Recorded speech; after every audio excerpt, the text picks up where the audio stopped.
Hey everyone, welcome back to Telugu engineering channel. I'm Khalid. So last సెషన్లో మనం వచ్చేసి half adder గురించి ఒక ఎగ్జాంపుల్ తీసుకుని డిజైనింగ్ అయితే చూసాం కదా. ఈ సెషన్లో మనం ఫుల్ యాడర్ని డిజైన్ చేద్దాం అనమాట, using your always block. So same procedure అయితే ఉంటుంది కదా. చూడండి, ఫస్ట్ ఏంటి, మాడ్యూల్ తీసుకుంటాను నేను. Module name. ఇక్కడ మాడ్యూల్ నేమ్ వచ్చేసి నేను ఫుల్ యాడర్ అని తీసుకుంటున్నా. Full _adder is my module name. So Verilog is case sensitive కాబట్టి నేను కన్ఫర్మ్గా స్మాల్ లెటర్స్ యూజ్ చేయాలి. అండ్ ఆల్సో మాడ్యూల్ నేమ్ అనేది కన్ఫర్మ్గా ఒక ఆల్ఫాబెట్తో స్టార్ట్ అవ్వాలన్నమాట. ఒక లెటర్తో స్టార్ట్ అవ్వాలి. 1 2 0 ఇలాంటి డిజిట్స్ యూజ్ చేయకూడదు. అండ్ స్పెషల్ క్యారెక్టర్స్ అనేవి యూజ్ చేయకూడదు అనమాట in the beginning of my name, module name. Okay. So ఆ తర్వాత నేనేంటి, పోర్ట్ డిక్లరేషన్ అయితే చేస్తానన్నమాట. పోర్ట్ డిక్లరేషన్ అంటే నాకు list of inputs and outputs కదా. సో ఇక్కడ ఫుల్ యాడర్ అంటే నాకు 3 ఇన్పుట్స్ ఉంటాయి, 2 అవుట్పుట్స్ ఉంటాయి కదా. ఇక్కడ 3 ఇన్పుట్స్ వచ్చేసి A, B, C అనేది 3 ఇన్పుట్స్ లాగా తీసుకుంటున్నాను నేను.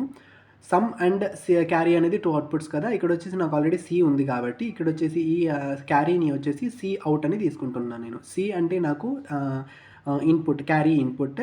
C అవుట్ అంటే నాకు వచ్చేసేసి క్యారీ అవుట్పుట్ అనమాట. ఓకేనా. సమ్ క్యారీ అవుట్పుట్ వచ్చేసి నాకు 2 అవుట్పుట్స్. సో ఇప్పుడు ఏంటి, దాని తర్వాత నేను వచ్చేసేసి ఇన్పుట్స్ అవుట్పుట్స్ని డైరెక్షన్ డిక్లరేషన్ అయితే చేసుకుంటాను అనమాట. ఫస్ట్ ఏంటి, ఇన్పుట్ ABC, ఆ తర్వాత అవుట్పుట్స్ని డిక్లేర్ చేసుకోవాలి.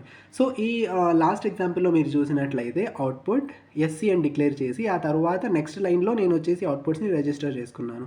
మీరు కావాలంటే సింగిల్ లైన్లోనే అవుట్పుట్స్ని డిక్లేర్ కూడా చేసుకోవచ్చు అండ్ రిజిస్టర్ కూడా ఒకే లైన్లో చేసుకోవచ్చు. ఎలా అంటే అవుట్పుట్ అని రాసి స్పేస్ రెజ్ కీవర్డ్ వచ్చేసి మీరు ఇక్కడే రాసేసి మధ్యలో S, Cout అని రాసేస్తే ఇక్కడ మీరు అవుట్పుట్స్ డిక్లేర్ కూడా చేసేసారు అండ్ ఆల్సో రిజిస్టర్ కూడా చేసేసారు అనమాట. ఓకేనా. సింగిల్ లైన్లో మీరు రాసేయచ్చు. సో తర్వాత ఏంటి, మనకు ఆల్వేస్ బ్లాక్ స్టార్ట్ చేయాలి. మనం ఆల్వేస్ బ్లాక్ లోపలే కదా మనం యాక్చువల్ లాజిక్ అయితే రాస్తాం, మన లాజిక్. సో ఇప్పుడు వచ్చేసి ఆల్వేస్ @సెన్సిటివిటీ లిస్ట్ అంటే ఏంటి, list of my inputs. So inputs ఏంటి, ABC, 3 ఇన్పుట్స్ అనేవి ఉంటాయి కదా నాకు. సో నేనేంటి A, B అని కూడా రాయొచ్చు, A or B అని కూడా రాయొచ్చు అని చెప్పాను కదా. చూడండి, ఈ ఎగ్జాంపుల్లో నేను వచ్చేసేసి A or B or C అని రాశాను. ఆర్ అంటే నాకు వచ్చేసేసి కీవర్డ్ అనమాట. మీరు ఆర్ అని మీ టూల్లో టైప్ చేయగానే టూల్ వచ్చేసేసి మీకు దీని కలర్ చేంజ్ చేసేస్తుంది అనమాట. ఈ కలర్ వచ్చేసి ఒక డిఫరెంట్ కలర్లో అయితే మీకు రిప్రజెంట్ అవుతుంది అనమాట, OR అనేది. ఓకేనా. A or B or C inputs అనేవి నేను సెన్సిటివిటీ లిస్ట్లో రాసేసిన తర్వాత బ్రేస్ క్లోజ్ చేసి బిగిన్. ఇప్పుడు నేను యాక్చువల్ లాజిక్ రాయాలి. ఇప్పుడు ఏంటి, ఫుల్ యాడర్ ఏం చేస్తుంది, ఫుల్ యాడర్ ఆపరేషన్ ఏంటి అంటే, ఫుల్ యాడర్ వచ్చేసి నాకు 3 ఇన్పుట్స్ తీసుకొని 3 ఇన్పుట్స్ని యాడ్ చేసి నాకు సమ్ క్యారీ అనే 2 అవుట్పుట్స్ వచ్చేసి నాకు ప్రొడ్యూస్ అయితే చేస్తుంది కదా. సో అందుకని చెప్పేసి నేను ABCని యాడ్ చేసి వచ్చిన రిజల్టెంట్ అవుట్పుట్ని నేను సమ్ అండ్ క్యారీ 2 అవుట్పుట్స్కి నేను అసైన్ చేయాలి కాబట్టి ఈ 2 అవుట్పుట్స్ని ఒక కంకాటినేషన్ ఆపరేటర్ తీసుకొని ఒక సింగిల్ క్వాంటిటీ లాగా నేనైతే కంబైన్ చేసేసాను, క్లబ్ చేసేసాను అనమాట ఇక్కడ. సో ఇప్పుడు వచ్చేసి వాల్యూస్ ఎలా అసైన్ అవుతాయంటే, నాకు ఇప్పుడు ఫర్ ఎగ్జాంపుల్ వచ్చేసి నాకు ABC అని ఉన్నాయి కదా. A value is equals to నాకు 1 అనుకోండి, B is equals to 1, C is equals to 1. So ఈ 3 వాల్యూస్ నేను యాడ్ చేసినప్పుడు ఏమవుతుంది, 1 + 1 ఏమవుతుంది నాకు, 1 + 1 0 విత్ క్యారీ 1. క్యారీ ఆల్రెడీ వచ్చేసింది మనకు.